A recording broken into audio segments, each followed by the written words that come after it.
जी,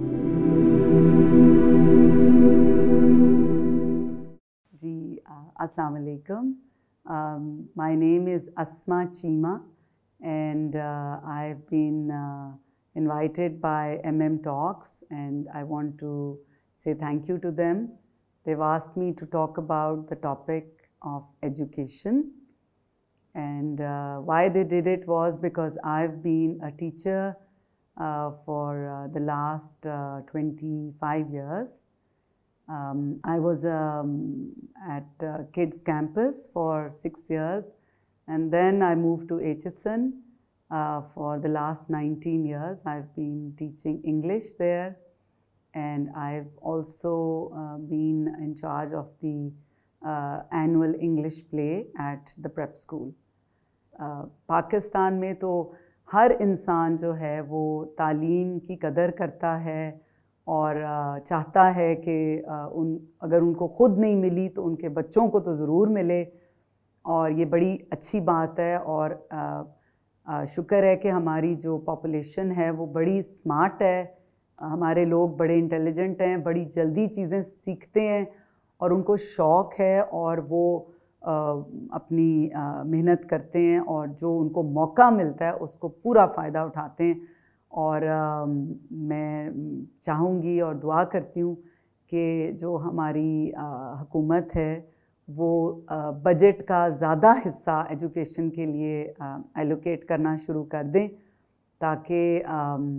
जो तालीम है उसी से तरक्की है। और मैंने ये प्राइवेट स्कूल में तो काम किया है, उसके साथ साथ मैंने जो है ना केयर फाउंडेशन में भी मैं एसोसिएटेड हूँ, और जो बहबूद एसोसिएशन है लाहौर की, उसकी भी मैं मेंबर हूँ। तो उनके भी स्कूल्स में मैं गई हूँ और मैंने उन बच्चों के साथ भी काम किया, देखा है, और बहुत इंटेलिजेंट बच्चे हैं और उनको जितनी भी अपॉर्चुनिटी मिलती है वो उसको जिस तरीके से इस्तेमाल करते हैं, अमेजिंग, बहुत खुशी होती है। तो मेरी पर्सनैलिटी, मैं हमेशा पसंद करती हूँ ग्लास इज़ हाफ फुल देखना। तो मैं ये नहीं क्रिटिसाइज़ नहीं करने में बिलीव करती, मैं कहती हूँ कोई भी काम कोई करे तो उसको समझना चाहिए कि उसको स्टार्ट करना, उसको करना कितना उसमें मेहनत है। तो स्कूल्स को भी चलाना, और जितनी हमारी पॉपुलेशन है पाकिस्तान की, मेरे ख़्याल से वो हमारा एक बहुत बड़ा एक टॉपिक है जिसको हमें एड्रेस करना चाहिए। और मैं उम्मीद करती हूँ और दुआ करती हूँ कि मैं अपनी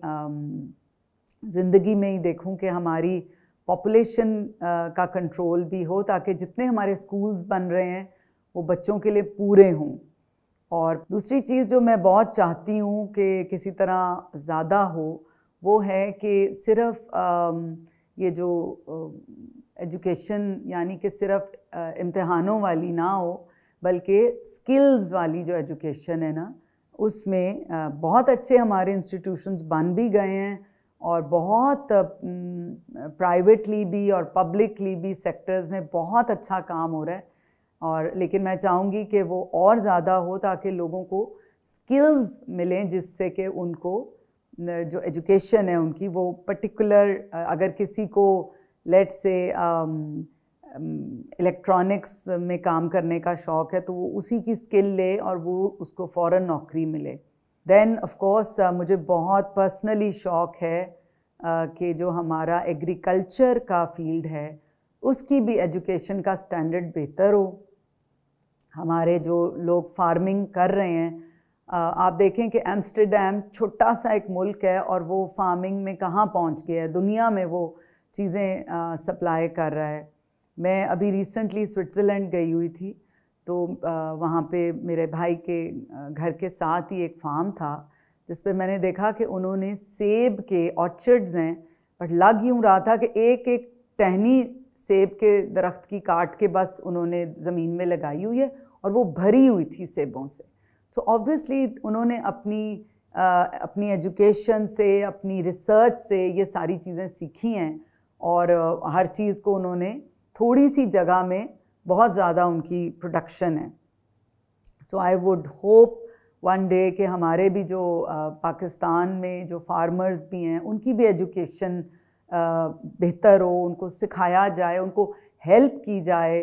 through the government and the public and private partnership and so इस तरह बहुत से फील्ड्स हैं, हर जगह एजुकेशन और रिसर्च का रोल है and I hope and pray के हमारी जनरेशन और आने वाली जनरेशन्स मिल के इसको इम्प्रूव करें और पाकिस्तान भी एजुकेशन के फील्ड में बहुत आगे आए। सो मैं थोड़ा सा अपनी टीचिंग एक्सपीरियंस का भी ज़िक्र करना चाहती हूँ। मैंने क्योंकि टीचिंग की थी प्राइवेट और ऐसे स्कूलों में जहाँ बड़े प्रिविलेज बच्चे पढ़ते हैं, तो मैंने जो चीज़ बहुत देखी वो ये है कि जिन बच्चों की ज़िंदगियों में उनके माँ बाप इन्वॉल्व थे वो बच्चे ज़्यादा बेहतर परफॉर्म करते थे हर चीज़ में। और जिन बच्चों को सुबह वो आए हैं तो अम्मी भी सो रही हैं, अब्बू भी दफ्तर से लेट आए हैं तो सो रहे हैं, वो बच्चा प्रॉब्ली कोई उसको घर में कोई हेल्प तैयार करती है और फिर ड्राइवर उसको स्कूल उतारता है और फिर वो जब छुट्टी पे घर जाता है तो शायद उसकी अम्मी कहीं खाने पे गई होती हैं तो उसको रिसीव भी कोई नहीं करता और फिर रात तक उसके अब्बा क्योंकि काम पे होते हैं तो आते ही इतना लेट हैं। तो ये बात मैंने फील की थी कि जिन बच्चों के माँ बाप इन्वॉल्व थे उनके साथ, उन बच्चों की जो पर्सनैलिटीज़ हैं, उनका सीखने का लेवल है वो बहुत बेहतर है। और दूसरा वही पेरेंट्स क्योंकि जब इन्वॉल्व होते हैं तो वो बच्चों को बुक रीडिंग का बहुत शौक़ दिलाते हैं।